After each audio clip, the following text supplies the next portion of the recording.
TV one Kannada ವಾಹಿನಿಗೆ ಸ್ವಾಗತ. ನಾನು ಮೈತ್ರಿ.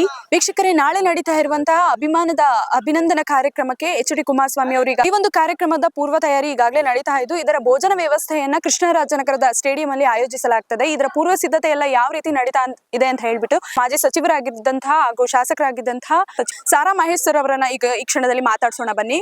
ಸರ್ ನಮಸ್ತೆ. ಈಗ ನಾಳೆ ನಡೀತಾ ಇರುವಂತಹ ಈ ಒಂದು ಅಭಿನಂದನಾ ಕಾರ್ಯಕ್ರಮದಲ್ಲಿ ಈಗಾಗಲೇ ಕೃಷ್ಣರಾಜನಗರದ ರೇಡಿಯೋ ಮೈದಾನದಲ್ಲಿ ಬೃಹತ್ ವೇದಿಕೆ ಸಜ್ಜಾಗ್ತಾ ಇದೆ. ಹಾಗೆ ಅದರ ಪೂರ್ವ ತಯಾರಿ ಕೂಡ ನಡೀತಾ ಇದೆ. ಜೊತೆಗೆ ಭೋಜನ ವ್ಯವಸ್ಥೆ ಕೂಡ ಈ ಒಂದು ನಗರದ ಸ್ಟೇಡಿಯಂ ಅಲ್ಲಿ ಆಯೋಜಿಸಲಾಗ್ತದೆ. ಇದರ ಪೂರ್ವ ತಯಾರಿ ಯಾವ ರೀತಿ ನಡೀತಾ ಇದೆ ಸರ್? ಎಲ್ಲ ನಮ್ಮ ಅಧ್ಯಕ್ಷರು, ನಮ್ಮ ರಾಜ್ಯದ ಕಾರ್ಯದರ್ಶಿಗಳು ಮತ್ತೆ ಅಧ್ಯಕ್ಷರು ಮತ್ತೆಲ್ಲ ಹಿರಿಯ ಮುಖಂಡರು, ಪದಾಧಿಕಾರಿಗಳ ನೇತೃತ್ವದಲ್ಲಿ ಒಬ್ಬೊಬ್ರು ಒಂದೊಂದು ಜವಾಬ್ದಾರಿಯನ್ನು ತೆಗೆದುಕೊಂಡು ಕೆಲಸವನ್ನು ಮಾಡ್ತಾ ಇದ್ದಾರೆ. ಕುಮಾರಣ್ಣರವರು ಬಹಳ ವರ್ಷಗಳ ನಂತರ ಲೋಕಸಭೆಯಲ್ಲಿ ಸುಮಾರು 8,000ಕ್ಕಿಂತ ಹೆಚ್ಚು, ಯಾವತ್ತೂ ಕೂಡ ಇದು ಮಂಡ್ಯಕ್ಕೆ ಸೇರಿದ ನಂತರ ಅಥವಾ KR ನಗರ ಮೈಸೂರಿಗಿದ್ದಂಥ ಸಂದರ್ಭದಲ್ಲೂ ಕೂಡ ಜನತಾದಳಕ್ಕೆ ಲೀಡನ್ನು ಕೊಟ್ಟಿರಲಿಲ್ಲ ಲೋಕಸಭೆಯಲ್ಲಿ. ಈ ಬಾರಿ 8,000 ಮತವನ್ನು ಈ ತಾಲೂಕಿನ ತಂದೆ ತಾಯಂದರು, ಹಿರಿಯರು, ಸ್ನೇಹಿತರು, ಎಲ್ಲ ಸಮಾಜದ ಬಂಧುಗಳು ಕೊಟ್ಟಿದ್ದಾರೆ. 2-3 ಬಾರಿ ಕಾರ್ಯಕ್ರಮವನ್ನು ನಿಗದಿ ಮಾಡಿದ್ವಿ. ಮಳೆ, ಸ್ವಲ್ಪ ಗದ್ದೆ ಕೆಲಸ, ಈಗ ಇದೆಲ್ಲವನ್ನ ಮುಗಿದಿರುವಂಥ ಸಂದರ್ಭದಲ್ಲಿ ಭಾನುವಾರ ಫಿಕ್ಸ್ ಮಾಡಬೇಕಿತ್ತು. ಗಣರಾಜ್ಯೋತ್ಸವ ಕಾರ್ಯಕ್ರಮ ಇರೋದ್ರಿಂದ ಶುಕ್ರವಾರ ಮಾಡಿದ್ದೀವಿ. ನಮ್ಮೆಲ್ಲರ ಉದ್ದೇಶ ಕುಮಾರಣ್ಣರವರು ಈ ತಾಲೂಕಿನ ಜನತೆಗೆ ಕೃತಜ್ಞತೆಯನ್ನು ಹೇಳಬೇಕು ಅಂಥೇಳಿ ಒಂದು. ಹಾಗೇನೆ ತಾಲೂಕಿನ ಕೆಲವು ಹಿರಿಯರು, ಸಮಾಜದ ಬಂಧುಗಳು, ಸೂಕ್ಷ್ಮ ಸಮಾಜದವರು ಕೂಡ ನಾವು ಅವ್ರಿಗೆ ಒಂದು ಅಭಿನಂದನೆ ಸಲ್ಲಿಸಬೇಕು ಅಂತೇಳಿ ತೀರ್ಮಾನವನ್ನು ಮಾಡಿದ್ದಾರೆ. ನಾಳೆ ಬೆಳಗ್ಗೆ 10:00 ಇಲ್ಲಿಗೆ ಬರ್ತಾರೆ. ಅರ್ಕೇಶ್ವರ ಸ್ವಾಮಿ ಪೂಜೆ ಮಾಡಿ ದರ್ಗಾದಲ್ಲಿ ಪೂಜೆ ಮುಗಿಸಿ ಅಲ್ಲಿಂದ ನೇರ ರೇಡಿಯೋ ಮೈದಾನಕ್ಕೆ ಬರ್ತಾರೆ. ಅಲ್ಲಿ ಕೆಲವು ಸಮಾಜದ ಮತದಾರರನ್ನ, ಒಂದೊಂದು ಸಮಾಜದಲ್ಲಿ ಒಬ್ಬೊಬ್ಬರನ್ನ ಕರೆದು ಕುಮಾರಣ್ಣರವರು ಸನ್ಮಾನ ಮಾಡ್ತಾ ಇದ್ದಾರೆ. ಮತ್ತೆ ಇವರೆಲ್ಲರೂ ಸೇರಿ ಕುಮಾರಣ್ಣರವ್ರಿಗೆ ಅಭಿನಂದನೆಯನ್ನ ಮಾಡುವಂಥದ್ದನ್ನ ಮಾಡ್ತಾ ಇದ್ದಾರೆ. ಈಗೇನು ಯಾವುದೇ ಚುನಾವಣೆ ಇಲ್ಲ. ನಾನು ಕೂಡ ಈ ತಾಲೂಕಿಗೆ ರಾಜಕಾರಣಕ್ಕೆ ಬಂದು 22 ವರ್ಷ ಆಯಿತು. ನನಗೂ 5 ಬಾರಿ ಮತವನ್ನು ಕೊಟ್ಟಿದ್ದಾರೆ. ಕಂಟಿನ್ಯೂಸ್ ಆಗಿ 3 ಬಾರಿ ಶಾಸಕನ ಮಾಡಿ ಮಂತ್ರಿಯನ್ನ ಮಾಡಿದ್ದಾರೆ. ಹಾಗಾಗಿ ಈಗ ನಮ್ಮ ನಾಯಕರಿಗೆ ಹೆಚ್ಚು ಮತವನ್ನು ಕೊಟ್ಟು ಆಶೀರ್ವಾದ ಮಾಡಿರೋದ್ರಿಂದ ಜಾತ್ಯತೀತವಾಗಿ ಒಂದು ಊಟವನ್ನು ಕೊಡಬೇಕು ಅನ್ನುವಂಥ ತೀರ್ಮಾನವನ್ನು ಎಲ್ಲರೂ ಮಾಡಿದರು. ಆಹಾರ ಪದ್ಧತಿನಲ್ಲಿ ಕೆಲವರು ವೆಜ್ ಮಾಡ್ತಾರೆ, ಕೆಲವರು ನಾನ್ ವೆಜ್ ಮಾಡ್ತಾರೆ. ಅವರವರ ಇಚ್ಛಾನುಸಾರ ಒಂದು ಪಟ್ಟಿಯನ್ನು ಮಾಡಿ, ಒಂದು ವೆಜಿಟೇರಿಯನ್ ಒಂದು 3,000-4,000 ಜನ, ನಾನ್ ವೆಜಿಟೇರಿಯನ್ಸ್ ಒಂದು 25,000ಕ್ಕೂ ಹೆಚ್ಚು ವಾಹನದ ವ್ಯವಸ್ಥೆಯನ್ನು ಕೂಡ ಮಾಡಿದ್ದಾರೆ.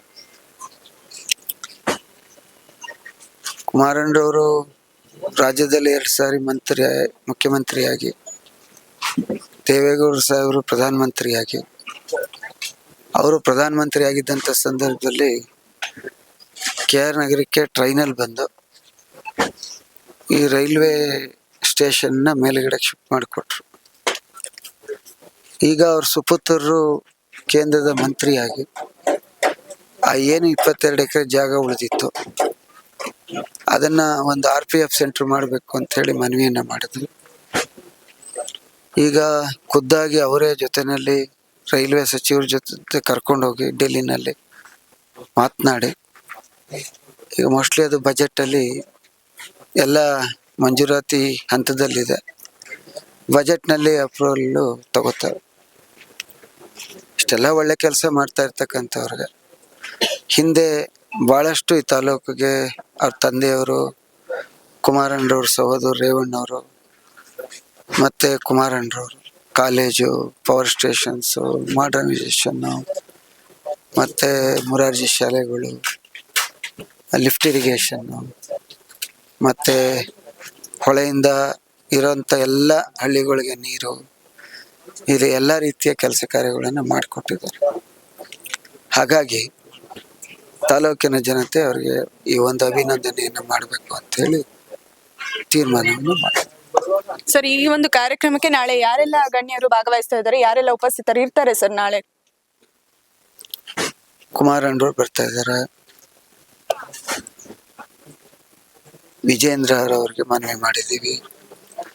ಸ್ವಲ್ಪ ಅವ್ರ ಪಕ್ಷದ್ದು ಸ್ವಲ್ಪ ಚರ್ಚೆ ಇದೆ. ಮತ್ತೆ ಮಹಾಸ್ವಾಮಿಗಳು, ಯುವರಾಜರು, ಪುಟ್ಟರಾಜು ಅವರು, ವಿಶ್ವನಾಥ್ ಅವರು, ಮತ್ತೆ DC ತಮ್ಮಣ್ಣವರು, ಮಂಡ್ಯ ಜಿಲ್ಲೆಯ ಎಲ್ಲ ಮಾಜಿ ಶಾಸಕರು,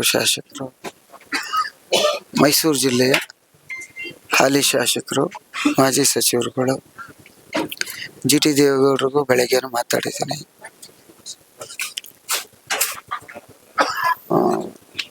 ಭಾಳಷ್ಟು ಮುಖಂಡರುಗಳು ಬರ್ತಾ ಇದ್ದಾರೆ. ಸರ್, ಈಗ ಈ ಕಾರ್ಯಕ್ರಮಕ್ಕೆ ಆಸನಗಳ ವ್ಯವಸ್ಥೆ ಯಾವ ರೀತಿ ಆಗಿದೆ? ಅಂದ್ರೆ ಎಷ್ಟು ಒಂದು ಅಂದಾಜಿನಲ್ಲಿ ಎಷ್ಟನ್ನ ಆಸನಗಳ ವ್ಯವಸ್ಥೆ ಮಾಡಲಾಗಿದೆ ಸರ್? ಇಲ್ಲಿ ನಾನ್ ವೆಜಿಟೇರಿಯನ್ಗೆ 3,000 to 4,000 ಮಾಡಿದ್ದಾರೆ ಒಂದು ಬಾರಿಗೆ. ಅಲ್ಲಿ ವೆಜ್ಗೆ ಒಂದು 500 to 600 ಜನ ಮಾಡಿದ್ದಾರೆ. ಮತ್ತೆ ಹಳೆ ಎಡ್ತರೆ ಹತ್ರ ಅಲ್ಲಿ ಅಲ್ಪಸಂಖ್ಯಾತ ಬಂಧುಗಳಿಗೆ ಅಲ್ಲಿ ಮಾಡಿದ್ದೀವಿ. ಕರೆಕ್ಟಾಗಿ 11 ಗಂಟೆಗೆ 10:30ಗೆ ಕಾರ್ಯಕ್ರಮ, 10:30 ಇಂದ 11 ಗಂಟೆ ಪ್ರಾರಂಭ ಆಗುತ್ತೆ. 11:30ಗೆ ಊಟದ ವ್ಯವಸ್ಥೆಯನ್ನು ಪ್ರಾರಂಭ ಮಾಡ್ತೀವಿ. ನೀವು ಎಲ್ಲ ಬನ್ನಿ, ಊಟ ಮಾಡಿ. ಸರ್, ಈಗ ಹೆಚ್ಚು ನೂಕು ನುಗ್ಲಿ ಇರುವಂತದ್ದು ಭೋಜನ ವ್ಯವಸ್ಥೆಯಲ್ಲಿ ಆಗ್ಬಹುದು, ಅದಕ್ಕೆ ಯಾವ ರೀತಿ ರಕ್ಷಣಾ ಕ್ರಮಗಳನ್ನ ಕೈಗೊಂಡಿದ್ದೀರಾ ಸರ್? ಪೊಲೀಸ್ SP ಅವ್ರಿಗೆ ಮಾತಾಡಿದ್ದೀನಿ, ಇಲ್ಲಿ ಸರ್ಕಲ್ ಇನ್ಸ್ಪೆಕ್ಟರ್ಗೂ ಮಾತಾಡಿದ್ದೀನಿ. ಕೇಂದ್ರದ ಮಂತ್ರಿ ಆಗಿರೋದ್ರಿಂದ ಈ ರೀತಿ ಕಾರ್ಯಕ್ರಮಗಳು ನಡಿಬೇಕಾದ್ರೆ ಅದೆಲ್ಲ ರೀತಿಯ ರಕ್ಷಣೆಯನ್ನು ಕೊಡುವಂಥದ್ದು ಅವ್ಗಳ ಜವಾಬ್ದಾರಿ. ನಮ್ಮ ಕಾರ್ಯಕರ್ತರು ಮುಖಂಡರುಗಳು ಕೂಡ ಇರ್ತಾರೆ. ಆದರೆ ಅದೆಲ್ಲವನ್ನ ಬಂದ ತಕ್ಷಣ ನಿಭಾಯಿಸಿ ಕಳಿಸುವಂಥ ವ್ಯವಸ್ಥೆಯನ್ನು ಮಾಡ್ತೀವಿ. ಬಡಿಸುವಂಥವ್ರೆ ಹೆಚ್ಚು ಕಮ್ಮಿ ಅವ್ರಿಗೆ ಹೇಳಿದ್ದೀವಿ, ಅಡುಗೆ ಮಾಡೋ ಅವರೇ ಒಂದು 500 ಜನ ಇರ್ತಾರೆ. ಅದರಿಂದ ಯಾವ ವ್ಯವಸ್ಥೆನೂ ಕೂಡ ಆಗಲ್ಲ, ಅಚ್ಚುಕಟ್ಟಾಗಿ ಮಾಡ್ತೀವಿ ಅಂತ ಬರ್ರಿ. Okay sir, thank you sir. Sir, ನಾಳೆ ನಡೆಯುವಂತ ಕಾರ್ಯಕ್ರಮ ಪರ್ಟಿಕ್ಯುಲರ್ ಆಗಿ JDS ಇದ್ದಾರೆ ಸರ್, ಅಥವಾ NDA ಪರ್ಟಿಕ್ಯುಲರ್ ಆಗಿ JDS ಇಂದ NDA ಮೈತ್ರಿಕೂಟ ನಾಳೆ ಮಾಡ್ತಾ ಇರ್ತಕ್ಕಂಥದ್ದು ಕೃಷ್ಣರಾಜನಗರದ ಜನತೆ ಮತ್ತೆ ಎರಡೂ ಪಕ್ಷದ ನಮ್ಮ ನಾಯಕರು, ಮುಖಂಡರು. ಅವತ್ತು ಕುಮಾರಣ್ಣವ್ರಿಗೆ ಆಶೀರ್ವಾದ ಮಾಡಿರೋರು ಕೂಡ ಎರಡೂ ಪಕ್ಷದವರು ಇರ್ತಾರೆ.